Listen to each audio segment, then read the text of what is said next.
Kata Nabi, perempuan paling gampang masuk surga. Cuma yang membuat dia gampang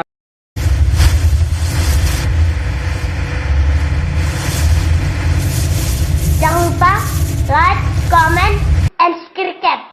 Masuk neraka dua hal. Satu, dia tidak pandai menjaga lisannya. Gosip. Ini kalau kumpul begini, jangan pikir bebas gosip. Enggak. Itu kalau datang itu temannya dilihat sama-sama Dharma Persatuan, dia liatin tuh Pak, dari atas kepala sampai ujung kaki. Dia ada gosip tapi mukanya sinis. Dia ada gosip tapi sinis tuh lihat orang.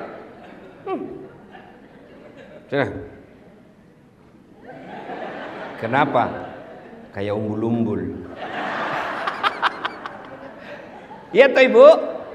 Maka perempuan kalau dia mampu menahan lisannya, sudah nonton jangan lupa like and share. Insya Allah gampang masuk surga. Tapi sayang seribu sayang, setan tahu rahasia ini. Maka dibuatnya gampang dia terprovokasi. Kau tahu anu? Katanya, oh iya. Padahal dia tidak tahu itu. Cepat sekali. Oh iya betul. Padahal dia tidak tahu. Suka ikut campur yang bukan urusannya. Nah biasanya kalau perempuan orang suka ikut campur, takdirnya semasa hidupnya seperti tauge. Ibu-ibu tahu tauge? Ibu tahu tauge? Coba lihat tauge. Suka ikut campur kan? Iya toh? Gado-gado ada, pecel ada, soto Betawi ada. Nah, apa lagi? Tahu isi ada. Karena toge selalu ikut campur, maka Allah takdirkan tidak ada yang lurus. Semua toge bengkok. Jadi kalau ada ibu-ibu pagi-pagi gosip, teriak saja, "Oi, toge dia." Ayuhibbu ahadukum, kata Allah, sukakah kamu memakan bangkai sesamamu manusia? Inilah penyebab utama putusnya persaudaraan. Gosip. Cerita kejelekan orang. Meskipun saya jelek, saya tetap marah ketika kau cerita saya jelek. Itulah sebabnya Allah melarang. Zaman dulu, zaman Pak Menteri sekolah, zaman Pak Menteri masih pegawai biasa di kantor ini, gosip masih lebih sulit daripada zaman sekarang. Kalau dulu mau gosip harus tatap muka di satu tempat. Sekarang satu di Jenek Berang Makassar, satu di Jawa Timur, satu di Riau, kumpul di grup Dharma Wanita Persatuan PUPR. Siapa yang dikosip? Temannya yang ada di Jambi. Nah, itu tidak perlu ketemu. Setan mempermudah. Dan kita gampang sekali mencet jari ketika berbicara keburukan orang. Itulah sebabnya Nabi sampaikan, beruntung orang yang terlalu sibuk mencari aib dirinya sehingga tidak punya waktu untuk mencari keburukan orang lain. Itulah pepatah dulu waktu kita sekolah mengatakan, semut seberang lautan tampak olehnya, sementara gajah di pelupuk matanya tak nampak. Ini yang banyak sekarang di media sosial. Apalagi jelang Pilpres kemarin. Oh Masya Allah. Orang mau jadi presiden, dia panen dosa. Maka ibu-ibu, saya cinta kalian karena Allah, hindari gosip. Hindari gibah. Tapi yang saya ceritakan benar, justru benarnya namanya gibah. Kalau salah namanya fitnah. Maka pelajaran pertama, kalau mau merapatkan persaudaraan, hindari gosip. Perempuan kalau mampu menahan lisannya dari gosip, insya Allah gampang masuk surga. Yang kedua, kata Nabi, penyebab perempuan gampang masuk neraka karena dia tidak mampu mensyukuri kehadiran suaminya. Coba, berapa banyak nanti perempuan soleh secara ibadah mahdah kepada Allah, tapi terpaksa masuk neraka. Kenapa? Karena dia sudah bantah, suka melawan, suka menjajah suaminya.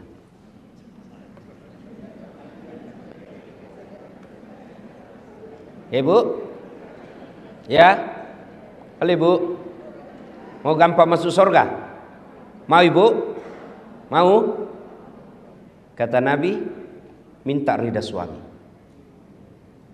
Bagaimana cara minta ridha suami? Yang praktikum, yang langsung bisa dipraktekkan. Satu, kalau suami mau berangkat, jangan lupa usap dadanya, minta ridhanya. Saya agak belok sedikit dari halal bihalal, karena tiap tahun kita halal bihalal. Tapi menasehati istri ini jarang di sini. Ibu, jelas ya? Mau dapat ridhanya suami, suamimu setiap mau pergi, jangan pernah dia tinggalkan rumah tanpa ibu antar sampai ke mobil. Itu real. Tapi kadangkala perempuan modern, suaminya pergi tanpa dilihat sama sekali. Itu awal ibu jauh dari ridha Allah. Antar, pegang tasnya, masuk ke mobil. Itu istri saya Pak Menteri. Meskipun Ibu Kartika juga demikian, ya. Meskipun saya selisih 26 tahun, Pak Menteri tadi bilang istri saya itu ustaz cerdas. Beliau kadang lebih menasihati saya. Memang istri begitu. Daripada ibu jaga HP suami, tapi kan kita tidak berkhianat. Ya, tidak berkhianat. Jadi gimana caranya? Istri saya kalau saya mau keluar, itu ransel saya dipikul. Ya, saya bilang karena ransel saya itu yang setiap kemana-mana agak berat, karena banyak barang elektronik di dalam untuk saya mengajar. Bawa. Lalu dia bilang, jangan. Nggak usah sayang, biar saya bawa. Kata istri saya, beratnya ransel ini tidak seberat beban Ustadz cari nafkah untuk kami.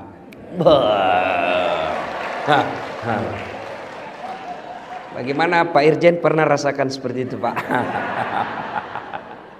Coba kalau ibu setiap hari begitu, biar perempuan mana yang goda suami, dia tidak akan tergoda. Kenapa? Ada bidadari di rumahnya. Begitu saya naik mobil Bu, tidak pernah istri saya tutup mobil sebelum dia cium tangan saya. 3 kali. Sudah cukup tidak? Dicium lagi nih. Cium lagi ini, satu lagi. Ini lagi kiri. Ini agak lama.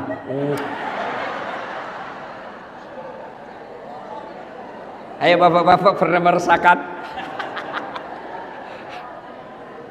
Ibu-ibu setiap mau pergi suami cium tangan. Nah, pantas perempuan lain cium tangannya suami. Coba ibu amalkan deh, ini real. Nggak usah, ibu tidak usah menjelis taklim 1 bulan kalau nggak praktek ini. Itu real bisa ibu dapat ridha suami. Apa cukup sampai di situ istri saya? Tidak.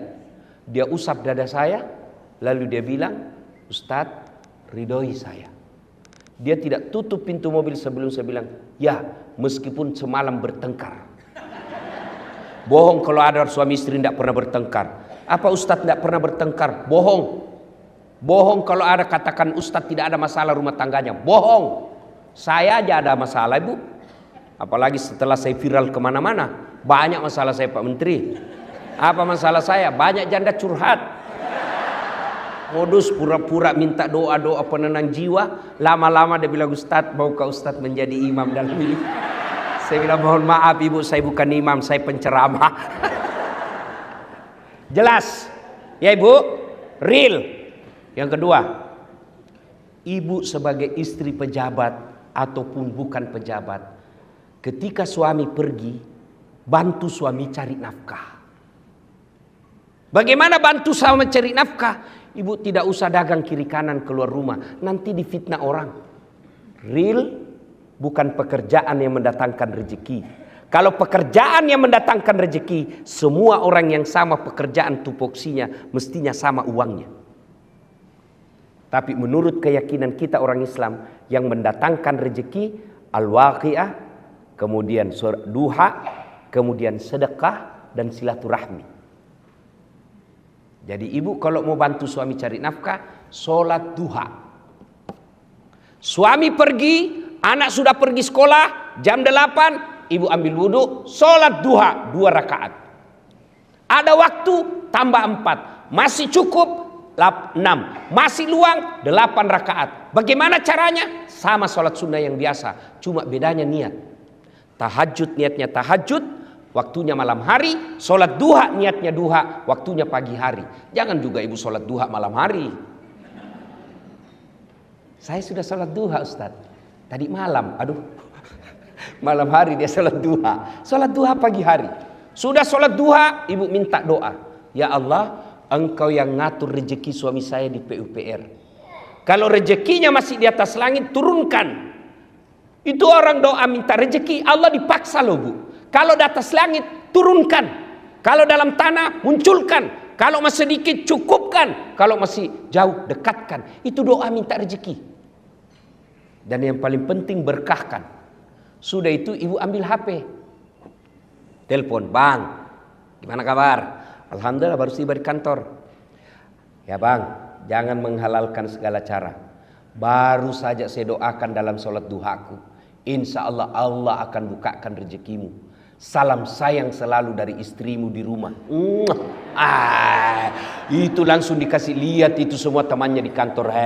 Ini istri saya. Ibu pernah WhatsApp begitu? Real, cari ridha Allah. Bantu suami cari nafkah, sholat duha. Kalau ini ibu lakukan, insya Allah suami tidak akan macam-macam. Cuma yang kadang-kala masuk WhatsApp, bang, jangan lupa singgah beli gas. Bang, jangan lupa singgah beli ikan. Salah? Tidak. Tapi sertakan juga mengingatkan suami untuk ibadah. Itu istri yang soleh. Masuk waktu sholat, bang, sudah duhur ini bang. Sudah sholat enggak? Belum. Sudahlah tinggalkan dulu pekerjaan. Itu pekerjaan bisa dikerja. Sholat tidak bisa kau tunda. Ayo sholat. Itulah istri yang dapat ridha dari suaminya. Kemudian pulang suami. Semestinya istri yang soleha kata Nabi. Pulang suaminya menyenangkan hati ketika dipandang wajahnya. Tanyalah bapak-bapak senang enggak mandang ibu ketika di rumah? Bagaimana istri yang soleha? Menyenangkan hati dipandang suaminya. Jadi kalau ibu tahu suami pulang pukul 5 petang, sudah kira-kira 15 menit sebelum pukul 5 ibu dandan. Warna apa dia senang suami? Dia senang warna coklat. Pakai warna coklat. Tapi saya tidak senang. Ibu mengalah karena menyenangkan suami, itu ridha Allah. Kalau perlu pakai baju renang.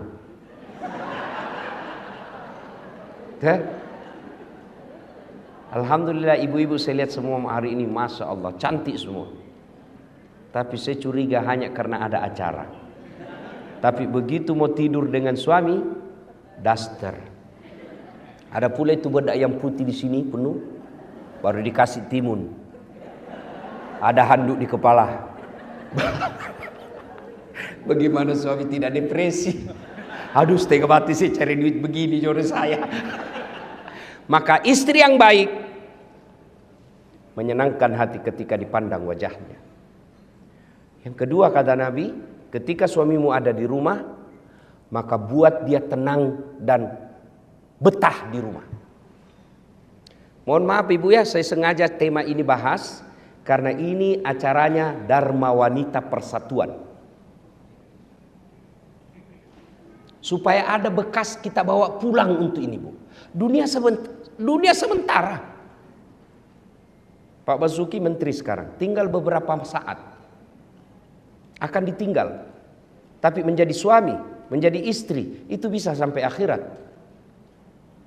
Dan ibu tahu makna dari doa fid dunya hasanah. Kebahagiaan di dunia, keselamatan di dunia menurut para ahli tafsir menafsirkan ayat ini, yang disebut kebahagiaan di dunia punya istri yang soleha. Bapak bisa bayangkan bagaimana kalau istri kita intimidasi, mana bisa kita tenang? Baru kita sampai 10 menit di telepon, di mana kau? Di mana kau? Di kantor, bohong, coba lihat video call. Mana bisa kita tenang, Pak? Saya yakin Ibu Menteri, Pak Menteri, Pak Basuki bisa hebat seperti sekarang karena punya istri Ibu Kartika. Mana bisa kita jago kalau diteror sama istri? Coba, saya mau ceramah di sini, 10 menit sebelum saya tampil, istri saya mamanya cek WhatsApp, pulang kau cepat. Mana bisa lagi saya tenang? Kenapa kau suruh pulang? Anakmu kesetrum. Itulah tugas istri. Maka kalau mau punya penghasilan suamimu baik, buat hatinya tenang. Kenapa? Karena penghasilan suamimu akan kembali ke istri. Dan jangan buat suamimu memilih pilihan yang tidak bisa dipilih. Mana? Karena ada perempuan itu kadang ngomong, ibumu terus, ibumu terus. Pilih ibumu atau saya istrimu. Mana bisa kita pilih? Itu yang orang Bugis bilang, ajak musuri lakimu to sikuna. Jangan kau suruh suamimu gigit sikunya. Ayo, ibu gigit siku. Yang bisa saya kasih umroh 10 kali. Coba gigit itu sikumu. Mana bisa? Itulah yang disebut jangan posisikan suamimu pada pilihan yang tidak bisa dipilih. Pilih kok, mamamu atau saya istrimu. Itu pilihan beleng-beleng gitu. Ibu, kan ada itu biasa istri ngomong begitu. Bu, yang suka ngomong begini. Ibu, tolong jawab ibu. Siapa yang mengandung suami ibu? Mamanya. Siapa yang melahirkan? Ibunya. Siapa yang membesarkannya? Siapa yang mendidiknya? Sekarang siapa yang terima gajinya? Jawab ini bu, jawab. Istrinya. Maka pantas ketika Nabi sampaikan, ridha Allah ada pada ridha suamimu. Maka istri yang soleha membuat suami betah di rumah. Itu real. Tidak usah baca kitab kiri kanan. Real itu. Itu kesimpulannya semua kitab. Ibu, sekali-kali pikir tuh, susahnya itu jadi suami. Di jalan macet. Di kantor dimarah-marahi Pak Dirjen. Dimaki-maki, memang kau goblok. Selalu siap salah Pak. Masuk warung kopi dikejar tagihan. Ya kan? Sampai di rumah dimaki-maki lagi sama istri. Memang kau goblok, kenapa kau tidak lawan? Mau dilawan dan dia dirjen. Sampai di masjid lagi dengar khotbah, neraka lagi dicerita, kau dibakar, dilipat, diguling. Mana enak jadi suami kita? Sampai di rumah dimaki-maki lagi, hilang kita punya harga diri. Dan itu perempuan salah satu kelebihannya ahli sejarah. Tidak pernah dilupa kesalahan kita, Pak. Sudah 5 tahun yang lalu ada kesalahannya, dijelaskan kesalahannya, dia berusaha menjawab kesalahannya itu, belok, nyambung lagi 5 tahun yang lalu. Itulah perempuan ahli sejarah. Maka istri saya berkata, karena kami perempuan ahli sejarah, tolong kau suami jangan bikin sejarah. Top. Ya, nah ibu-ibu yang saya muliakan, muliakan suami. Kadangkala kita sakit, kadangkala kita cemburu. Tapi jangan sakit dan cemburu itu yang baru beberapa saat melupakan kebaikan suami yang sudah puluhan tahun. Kalau ini yang kita lakukan disebut innallaha yuhibbul muhsinin. Allah mencintai orang-orang yang bukan saja memaafkan suaminya, tapi juga membalas dengan kebaikan. Itu esensi dari halal bihalal. Memaafkan bukan sekedar memaafkan, tapi juga dia berbuat baik kepada orang yang menyakitinya. Ibu bapak saudara-saudara sekalian, suatu kali Nabi lagi duduk-duduk dalam masjid. Tiba-tiba Nabi bersabda, sebentar lagi akan muncul penghuni surga. Datang dan semua orang melihat, apa kelebihannya ini orang? Kalau dilihat dia masyarakat tidak terkenal, ibadahnya juga tidak istimewa. Lalu Abdullah penasaran, dia mau tahu apa amalnya ini sehingga Nabi jamin masuk surga. Maka dia datanglah ke rumahnya dan berkata, Assalamualaikum Tuan. Waalaikumsalam. Bolehkah saya menginap di rumahmu? Oke, nginap. Abdullah malam bangun sholat tahajud. Yang dijamin masuk surga yang punya rumah, dia cuma tidur. Pagi hari Abdullah bin Umar sholat duha, ini cuma duduk. Sore hari Abdullah tadarus, ini orang cuma lihat-lihatin. Hari 2, 3 begitu. Abdullah kemudian berkata dalam hati, sepertinya lebih banyak amalku dari ini orang. Dan dia berterus terang, Tuan, saya mau tahu apa keamalanmu sehingga Nabi jamin kau masuk surga. Dan itu 3 kali Nabi ucapkan. Kata dia, tidak ada, kau lihat amalmu lebih banyak dari saya. Kau sholat malam, saya tidur. Lalu Abdullah berkata, baiklah kalau begitu saya pamit pulang. Belum jauh dipanggil, Abdullah ta'al sini dulu. Apa gerangan? Ada yang saya lupa. Apa itu? Saya setiap malam sebelum saya tidur, saya berdoa kepada Allah, ya Allah, ampuni orang yang menyakitiku dan bersalah kepadaku hari ini, karena aku telah memaafkan mereka sebelum saya tidur. Lalu Abdullah berkata, Allahu Akbar, itulah yang membuatmu gampang masuk surga. Ternyata orang yang ibadahnya sederhana tapi tidak punya sifat pendendam jauh lebih gampang masuk surga. Orang yang banyak ibadahnya tapi dendam dia bawa sampai mati. Inilah makna halal bihalal, memaafkan. Nah sekarang bagaimana cara kalau sudah terlanjur? Kemarin Pilpres 01, 02, 03. Sekarang tidak ada lagi 01, 02, 03. Sekarang 00. Mari kita tinggalkan semua itu. Namanya pesta demokrasi, pasti ada kalah, pasti ada menang. Dan kalau menang, ya dia punya tanggung jawab menjalankan. Kalau dia kalah, kalau dia bersabar, dia dapat pahala sabar. Nah, sudah, bagaimana cara menyambungkan? Satu yang paling efektif menyambungkan silaturahmi, sedekah. Sedekah. Pak Menteri ada marahi staf. Nah, saya sudah kasih begini, masih kau salah juga. Sudah ada topoksimu, masih salah juga. Marah. Sudah marah Pak Menteri, katakannya sudah, lain kali jangan begitu ya. Ini ada pembeli pulsa. Katanya anak buah, Mbak, besok marah lagi deh Pak. Itulah hebatnya sedekah. Saya tanya ibu-ibu, senang suami pelit atau dermawan? Senang tetangga pelit atau dermawan? Senang tetangga pelit atau dermawan? Teman pelit atau dermawan? Tidak ada orang suka orang pelit. Bahkan orang pelit sekalipun tidak suka sama orang pelit. Iya toh ibu? Jangan ke rumahnya pelit, padahal dia juga pelit. Maka menyambungkan silaturahmi, sedekah.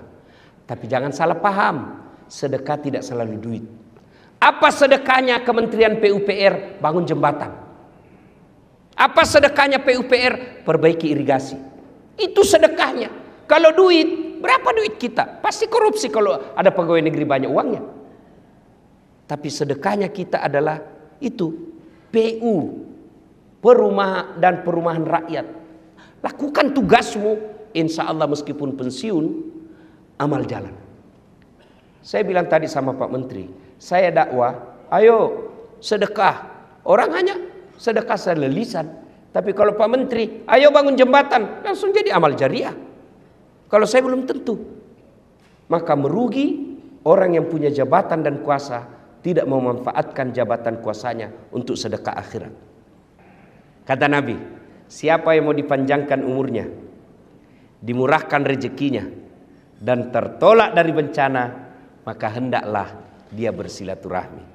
Dan masjid itu bisa diselesaikan pekerjaannya hanya dengan modal silaturahmi dalam pekerjaan ustadz dan balai besar PUPR yang ada di Makassar.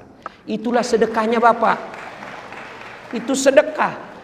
Ya, bukan sedekah selalu duit, karena duit kita tidak seberapa. Maka sedekahlah dengan pekerjaan. Jembatan diperbaiki, jangan sudah diresmikan, belum diresmikan sudah rusak. Ibu bapak saudara-saudara sekalian, inilah makna halal bihalal kita. Wa'tasimu bihablillahi jami'an wa la tafarraqu. Berpegang teguhlah kepada tali persaudaraan agama Allah dan janganlah engkau bercerai-berai. Dan di tempat ini saya bahagia sekali sebab meskipun ibu-ibu istri para menteri sudah lewat masa jabatannya, tetap dilibatkan di acara ini. Inilah yang disebut kebersamaan. Mudah-mudahan kebersamaan seperti ini terus kita rawat sampai kita nanti bertemu di akhirat bersama Rasulullah, minum di telaga Al-Kautsar. Demikian, lebih dan kurangnya mohon dimaafkan. Usikum wa nafsi bitaqwallah. Assalamualaikum warahmatullahi wabarakatuh. Maha benar Allah ketika menyampaikan, siapa yang memuliakan orang tuanya, maka Allah angkat derajatnya. Sejak saya awal bangun masjid ini, saya berikhtiar. Mudah-mudahan suatu waktu guru saya yang saya banyak mencontoh materi-materi dakwahnya, Ustadz Abdul Somad, bisa hadir di tempat ini. Saya tahu susah sekali mengatur jadwalnya. Dengan izin Allah, Allah takdirkan saya sakit. Bisa operasi mata, dokter bilang istirahat 14 hari. Dalam istirahat itu tiba-tiba saya mendapat berita, guru kita akan datang safari di Sulawesi Selatan. Pak Rosi sampaikan, Ustadz, bisakah disisipkan sedikit waktu beliau hadir di masjid saya? Ustadz Fahru Rosi sampaikan, justru Ustadz Abdul Samad sudah menelpon, akan membesuk Ustadz yang lagi sakit. Saya bilang, subhanallah, tidak perlu lagi saya beli tiket. Allah kirim guru saya datang ke tempat ini, bukan karena saya hebat, tapi karena saya memuliakan ibu saya.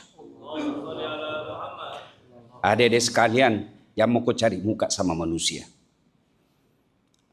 adik-adikku para polisi, tidak usah kau cari muka sama Kapolres, capek.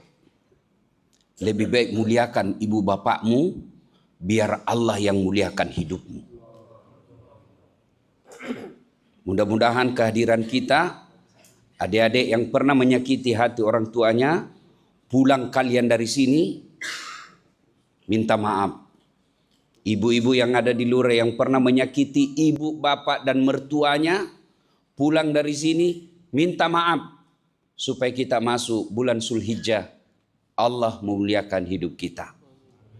Terima kasih pada Tuan Guru yang hadir di tempat ini. Teristimewanya guru saya Abdul Somad. Saya ini bukan alumni pesantren. Sejak saya lihat ceramah beliau, saya beli HP Samsung. Saya bilang sama pegawai saya, download ke semua ceramah-ceramahnya, kasih saya belajar dari situ. Karena kalau beliau yang sampaikan, pasti sudah baca kitab. Jadi saya tidak perlu lagi belajar kitab. Tidak perlu lagi saya beli buku. Cukup saya nonton ceramahnya, saya sampaikan dengan khas gaya Bugis Makassar, Dasat Latif. Kita bahagia hari ini ada khas ceramah dari Dasat Latif, orang Bugis Makassar, dan ada orang Melayu, Ustadz Abdul Somad. Cuma bedanya dengan saya, kalau beliau takut sama istrinya, kalau saya tidak takut sama istri, cuma istri saya lebih berani dari saya. Demikian, mudah-mudahan ada manfaat. Selamat datang. Mudah-mudahan tuan-tuan guru kita Allah lindungi. Dengar kau juga ini baik-baik ya. Dengar ini semua. Muliakan gurumu. Tahu enggak? Kalau wali kota, gubernur, menteri, presiden belum mati sudah berdemo orang yang mau ganti. Coba kau mau habis masa jabatannya wali kota, ribunya orang mau ganti. Iya toh? Tapi kalau gurumu wafat, 100 tahun belum tentu ada gantinya. Maka muliakan gurumu. Siapa yang jaga moral di Makassar? Para guru-guru kalian, mubalik-mubalik kalian. Dan tidak pernah dia tipu kamu. Dia tidak pernah makan APBN. Dia tidak pernah bikin surat palsu. Dia hanya punya kepentingan anak-anak orang Islam bisa selamat moralnya, gampang cari kerja. Kalau pejabat kau harap kau cium tangannya, baru 10 menit yang lalu dia tanda tangan korupsi.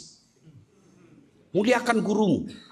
Coba, baru-baru bukti paling real Allah tampilkan kamu.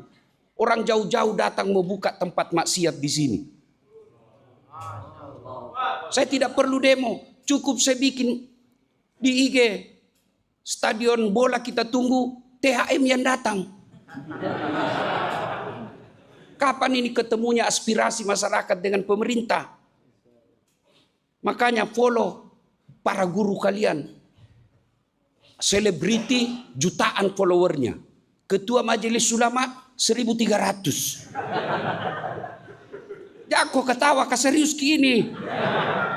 Sampaikan kepada saudara-saudaramu, ikuti ulamamu. Insya Allah dia akan ajarkan kamu ke jalan kebaikan. Terima kasih. Bahagia yang luar biasa kehadiran guru-guru kita. Mudah-mudahan Allah berkahi acara ini. Usikum wa nafsi bitaqwallah. Fastabiqul khairat. Assalamualaikum warahmatullahi wabarakatuh.